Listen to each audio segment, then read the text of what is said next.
Welcome to the Real Board Loft. I'm Treb Foreman. Today we got Cody Craig with us. Cody, welcome. Thank you. And we are talking about the CJ Nelson Slasher Low Pro. The one that we have here right now, the one that Cody's been riding, is a 9.9 stock right off the rack, and it is in black lamination.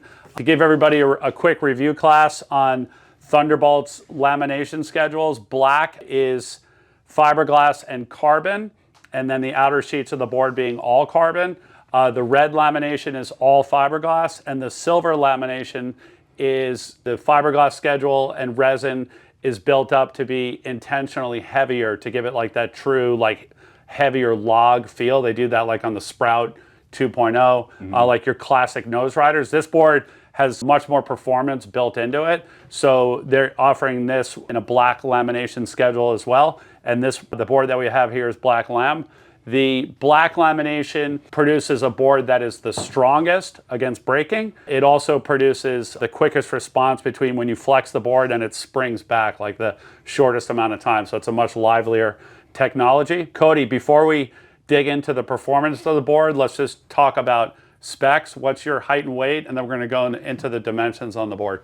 Okay, I'm about 5'11 and a half, 6 foot, 175, 180. So I'm like, I guess, bigger than average guy.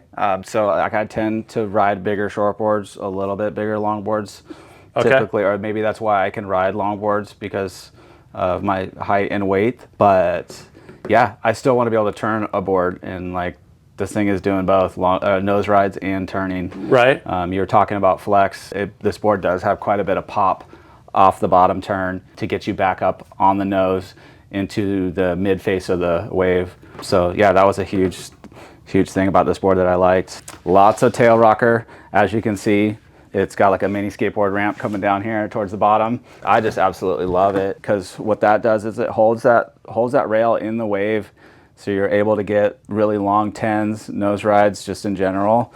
The wave is breaking over that and stalling the board out even more so than your regular longboard. So you're able to hold those nose rides extremely longer. You'll tell when you ride one, right? That just that feeling of, it takes a second to get used to, but once you get it, you can lock in those tens that you see in the videos and stuff like that. So I was watching CJ's videos and going, oh, I want to do that, And I took the board out, and sure enough, I mean, that's what it's for. Now we're talking about the tail, so let's dig into like what that, because this thing has a soft edge on it the whole way back until that last right there. Little... Yeah, that last little section right back there from my thumb down to the floor there's a tucked under hard edge. What does that do? So that, like on your cutbacks, if you really want to like, huck a big like layback turn or really lay into a turn and your foot's over the fin box, you're gonna throw some spray, and the board's gonna like flex and release, on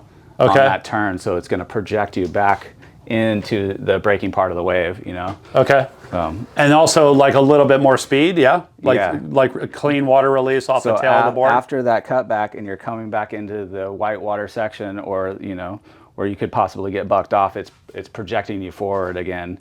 With that pop and that flex and that hard edge too, it really helps. It seems like it's got a subtle nose concave, from about here forward on the board. Yeah, nothing too extreme, but I feel like that helps with paddling and planing. You get up to a planing speed a lot faster, even when you're paddling. You can feel it kind of come up.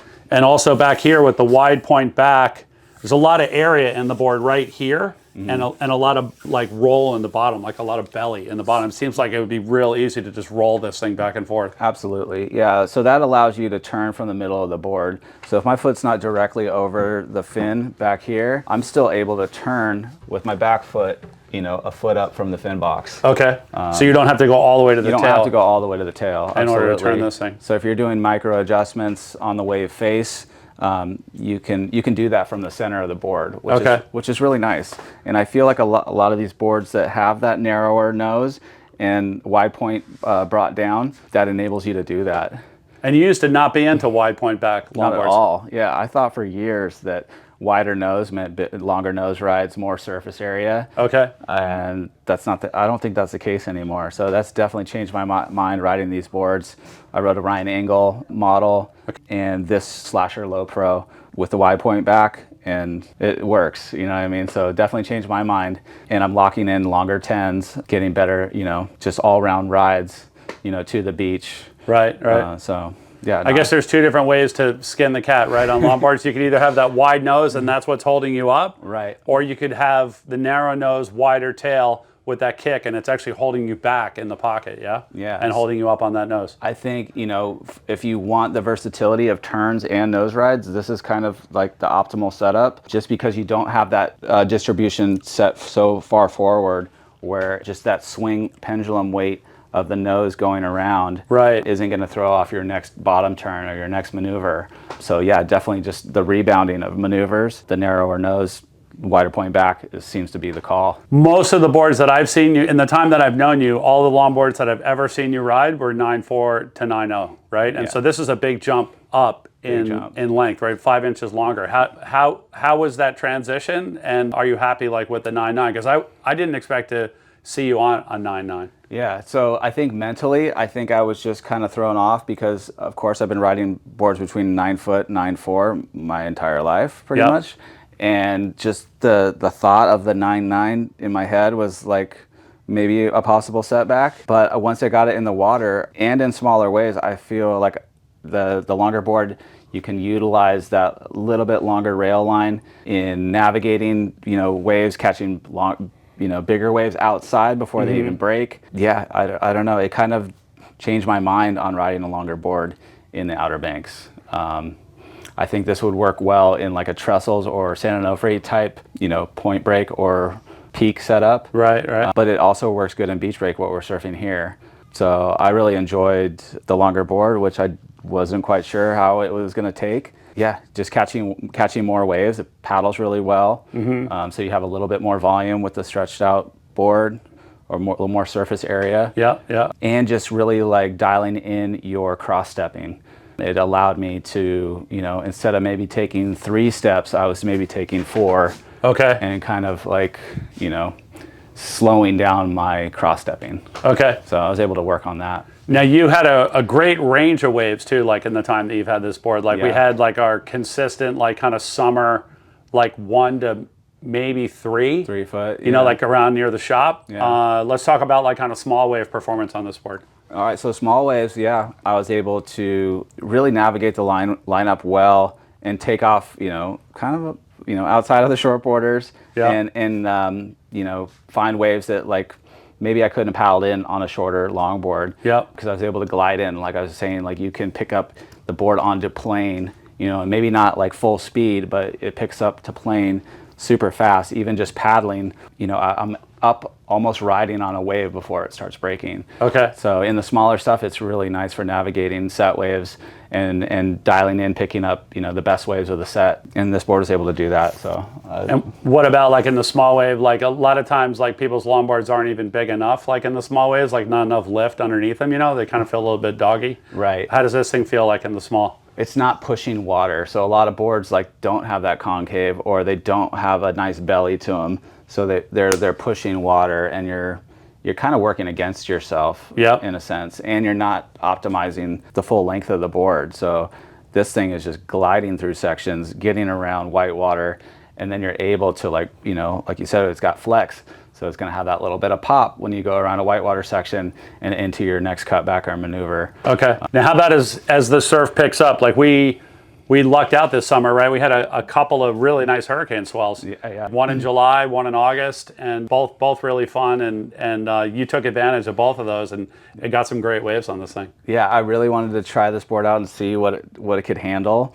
And Cody Hammer and I took it down south on a hurricane swell, and didn't really know what it was going to happen, but it definitely was par for the course. Like, it fit in just right. I didn't have a leash. I was confident on the board. You don't even have a leash string on it. No, I've never put a leash on it. But I was confident enough to drop into head high double overhead waves out the back, where guys, you know, on their short boards could barely scrap into. I was getting outside, you know, another 50 yards or 25 yards. And then just handling, like, you know, pretty good size surf for the East Coast especially, but just good size in general. A lot of water moving and a lot of water rushing up the face with the rip current and all of that. the bump, the wind, it was just like penetrating right through the chop, through cutbacks. I was able to get nose rides. You'll see from the footage, like, I mean, it was pretty good sized surf. And, you know, to ride a longboard and that kind of stuff is kind of spooky sometimes. It's a lot of board to be handling out, you know, when there's a lot of water moving. Yeah. So, yeah, it worked extremely well. I think I lost my board one time. I saw some of those clips that day. That I was there earlier that day, but seeing Yeah. your clips for later that day, it looked insane on this thing. Oh my gosh. Like, I was so stoked to have a bigger board because I think I only had an hour and a half to surf before work. And I was able to utilize pretty much every wave and, you know, almost riding them to the beach. Yeah. Because, yeah, I didn't really have the time. I didn't want to lose my board. So I was like confident, like I said, in riding those waves and like still doing maneuvers and cutbacks and nose rides. And gosh, it was just a blast. We had That such a right good on time. that wave just went forever. Forever. I think I timed it at like 45 seconds or almost close to a minute from paddling in to actual like riding into the shore. Yeah. Yeah, I mean, on the East Coast, that's a pretty big deal to get a wave that long. You know, it's like riding, you know, some kind of point break or something. We just had Harley Engelby here last week, and he was talking, and this was actually surprising. He was talking black lamination being the best for wind and bump because it like especially on the longer boards, because it quiets the flex of the board, like, so it just like kind of stiffens it up a little bit. Yes. And stops it from like noodling, like where it starts resonating, and then it just keeps going like this. The black lamination quiets that out, just keeps it a little bit tighter, and makes it so you really don't even feel that. Yeah, so anybody that's ridden an epoxy before knows this feeling that you get the winds over 10 miles an hour and your board chatters, or, you know, it's basically going to come off rail when you're trying to bottom turn, cut back, whatever it may be, where I feel like this technology really kind of gets the best of both worlds. It has the right amount of weight to kind of like penetrate through those lines and not have that chatter or that noodling effect that Harley is talking about. Because yeah, it'll throw you off your game. You're trying to set up for a maneuver, or even,